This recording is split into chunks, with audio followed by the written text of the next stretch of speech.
Hello everyone, আশা করি সকলে ভালো আছেন। আমি আপনাদেরকে ভিডিও শুরু করার আগে ছোট্ট একটা ক্লিপ দেখাবো। হ্যাঁ দাঁড়ান, ক্লিপটা এখন আমি আপনাদের সকলের সামনে দেখাচ্ছি। কিছু ক্লিপ। Thank you. দাঁড়ান।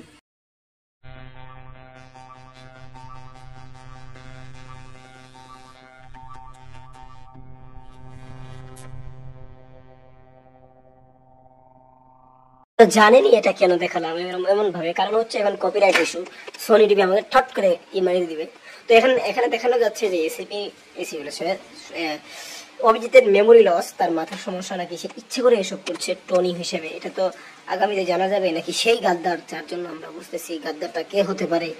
মনে হয়েছে কেন এইখানে হয়তো যে সিরিয়া যে মানে অভিজিতের যে বেটি আছে, হয়তো তাকে কিডন্যাপ করেছে এবং তাকে যুদ্ধ জবরদস্তি মনে করা হয়েছে, অথবা তার মেমোরি লস আছে, অথবা সে আপনি হয়তো সিজন 1-এ দেখবেন যে দয়ার বেশ ধরে একটা এসেছে এবং অভিজিতের হুবহু চেহারা নিয়ে একটা লোক এসেছিল, যে করছে হয়তো সে ফিরে এসেছে, অভিজিৎকে কিডন্যাপ করে গেছে।